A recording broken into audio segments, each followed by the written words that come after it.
Naam, mtazamaji, leo ni tarehe 9 Disemba ambayo ni tarehe imesubiriwa sana nchini Tanzania, na wengi ambao wameisubiri tarehe hii kama siku ya uhuru wa Tanzania, na wengine wameisubiri tarehe hii tayari kuingia barabarani kupambana na jeshi la polisi la Tanzania kwa maandamano ambayo serikali imesema ni kinyume cha sheria. Sasa hivi hali ambayo si ya kawaida imeweza kushuhudiwa mjini Dar es Salaam kuanzia alfajiri ya leo. Bonyeza alama like kisha bonyeza neno subscribe na alama ya kengele chini ya video hii kabla ni kutaarifu au ni kuonyeshe tukio zima ambalo linajiri sasa hivi jijini Dar es Salaam. Asubuhi ya leo Disemba tarehe 9, jiji la Dar es Salaam liliamshwa na hali ya utulivu isiyokuwa ya kawaida na iliyokaribia kusumbua. Barabara kuu ambazo kwa kawaida zilijazwa na msururu wa magari na wasafiri wa asubuhi na mapema, kwa kiasi kikubwa zilikuwa tupu na hakuna mtu alionekana barabarani.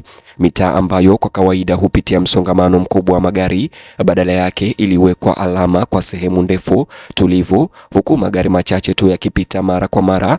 Kwa wakazi wengi wa Tanzania wa Dar es Salaam, ukimya ulihisi usio wa kawaida na kusababisha mshangao na wasiwasi walipokuwa wakijaribu kuelewa ni nini kilikuwa kikiendelea katika jiji hilo ambalo kwa kawaida lilikuwa na uchangamfu kuanzia alfajiri.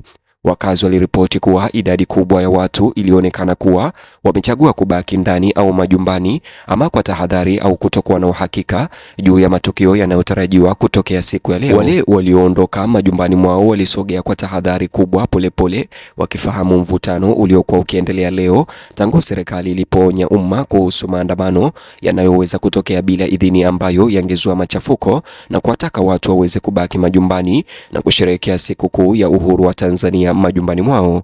Huduma za usafiri na umma Dar es Salaam zimefanya kazi kwa masafa ya chini sana leo, na hata vituo vya kawaida vya mabasi vyenye shughuli nyingi vimeonekana bila watu asubuhi ya leo. Wamiliki kadhaa wa biashara walifungua maduka yao kwa kuchelewa, wakati wengine walifunga milango yao kabisa na kuchangia hali ya wasiwasi katika jiji lote.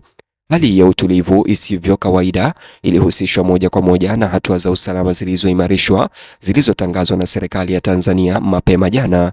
Mamlaka zilikuwa zimeonya umma wa Tanzania dhidi ya kushiriki katika mikusanyiko au maandamano yoyote yaliyopangwa kufanyika leo, na kusisitiza kwamba shughuli hizo hazijapewa kibali rasmi, na kuwataka Watanzania leo kubaki manyumbani, na wale ambao wana kazi ya lazima kutoka basi watoke na kuelekea moja kwa moja hadi kazini na kuepuka maandamano ambayo ni kinyume cha sheria. Serikali ya Tanzania imesisitiza kuwa hatua hiyo inanuia kuhakikisha usalama wa raia wa Tanzania na kulinda mali, huku kukiwa na hofu kwamba huenda maandamano hayo yakazua machafuko. Siku hii ya leo ilipoanza, uwepo wa vyombo vya ulinzi na usalama, jeshi la polisi, ulionekana kila kona katika maeneo mbalimbali ya jiji la Dar es Salaam. Doria za polisi ziliongezeka kwa kiasi kikubwa leo katika barabara kuu, vituo vya usafiri na maeneo mengine ya kimkakati kuanzia usiku wa jana. Maafisa walionekana wakifuatilia kwa karibu harakati, kuweka vituo vya ukaguzi na kuhakikisha kwamba hakuna mikusanyiko inayoundwa katika maeneo ambayo yana uvumi kuwa yanayoweza kukusanyika kwa maandamano. Utumiaji uliundwa kwa uwazi kuzuia majaribio yoyote ya kukaidi agizo la serikali ya Samia Suluhu. Vyanzo vya habari vimedokeza kuwa vyombo vya usalama vimekuwa katika hali ya tahadhari tangu jana usiku, kufuatia ripoti za kijasusi zilizodokeza kuwa waandaaji wa maandamano yaliyopangwa leo wamewahimiza wafuasi kujitokeza barabarani licha kukosa kibali rasmi cha kuandamana. Mamlaka za serikali zimejibu kwa kuimarisha vitengo leo asubuhi katika maeneo mengi ya mjini kama Dar es Salaam, kuandaa timu za kudhibiti umati na kuzuia maandamano na kuratibu na viongozi wa eneo hilo ili kuhimiza utulivu. Juhudi hizi za pamoja zililenga kuzuia hali yoyote ambayo inaweza kuzidi kwa makabiliano au fujo au kuvuruga utulivu wa umma siku ya leo. Wakati huo huo, wamiliki kadhaa wa biashara maeneo ya Dar es Salaam wameripoti wasiwasi wa kifedha kwa sababu ya shughuli zilizopungua leo. Maduka, mikahawa na huduma za usafiri hutegemea sana wateja wa asubuhi, na utulivu wa leo usio wa kawaida ulimaanisha kupungua kwa mapato. Baadhi ya wafanyabiashara, hususan wanaofanya shughuli zao katikati ya jiji la Dar es Salaam, wameeleza kuwa wamefungua maduka yao, lakini wamejipanga kufunga haraka mara moja endapo dalili za machafuko zitaonekana. Hali ya kutokuwa na uhakika iliwalazimu wengi kufuatilia kwa karibu matukio siku nzima. Waendeshaji usafiri wa umma pia walibaini kupungua kwa idadi ya abiria. Mabasi ambayo kwa kawaida yangejaa wakati wa mwendo kasi asubuhi yalisogea karibu tupu kwenye njia zao. Waendesha teksi za pikipiki. Kwa upande wake, serikali na jeshi la polisi limesisitiza kwamba hatua za leo ni za muda na za lazima. Maafisa wamesisitiza kuwa ingawa haki ya kukusanyika inatambuliwa, ni lazima itumike ndani ya mfumo wa sheria ili kuzuia machafuko. Walishikilia kwa kushindwa kwa waandaaji kufuata taratibu za kisheria kumeziacha mamlaka za serikali zikiwa na chaguo dogo ila kuingilia kati kwa mradi madhubuti. Matarajio, walisema, ni kwamba wananchi wa Tanzania wataendelea na shughuli zao za kawaida kwa amani na wale ambao hawana kazi yoyote nje watabaki majumbani. Kadiri siku ilivyokuwa inasonga mbele, anga ilibaki kuwa ya tahadhari. Wakazi wengi walifuatilia sasisho za habari kwa karibu, wakitumai kuelewa kuwa ikiwa maandamano yangeshika kasi au usalama ulioimarishwa ungeendelea kutwa nzima. Mazungumzo kwenye mitandao ya kijamii yalifichua umma uliogawanyika, wengine wakitoa wito wa utulivu na wengine wakieleza kutamaushwa kwamba maandamano yalikuwa yamezimwa kabla ya kuanza. Viongozi wa eneo hilo na wazee wa jamii walichukua nafasi kubwa katika kuwataka wananchi na vijana kuepuka makabiliano na polisi, kuhusu hali hiyo kutulia kwa amani.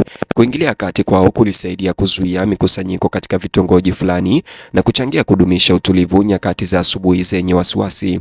Waliwakumbusha wakazi kwamba kulinda amani ni jukumu la kila Mtanzania, haswa katika siku ambayo inaweza kuzuka kwa urahisi. Waliozoeleka kuonekana kwa kawaida wakipita katika barabara zenye msongamano, leo wamejikuta wakiwa na wateja wachache sana na pikipiki zenyewe zikiwa chache.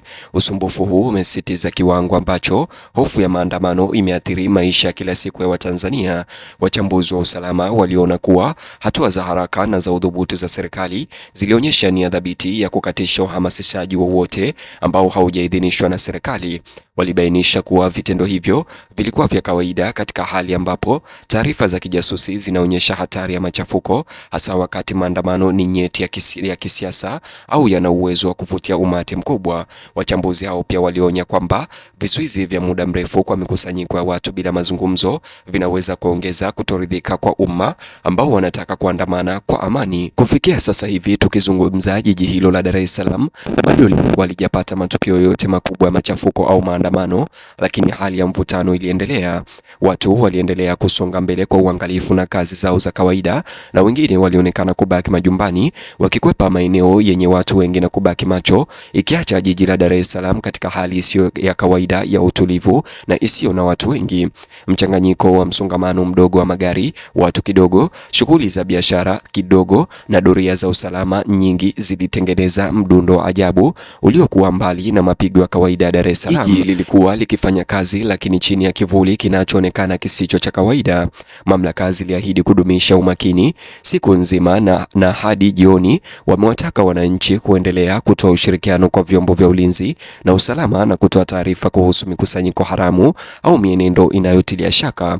Ujumbe wao ulikuwa thabiti. Kipaumbele kilikuwa kulinda amani ya Tanzania na jaribio lolote la kuivuruga lingeshughulikiwa haraka na jeshi la polisi. Wakati hali hiyo ikiendelea kujitokeza asubuhi, Watanzania wanasubiri matokeo ya siku hii ya mvutano hadi jioni, wakitumai kwamba utulivu utakuwepo.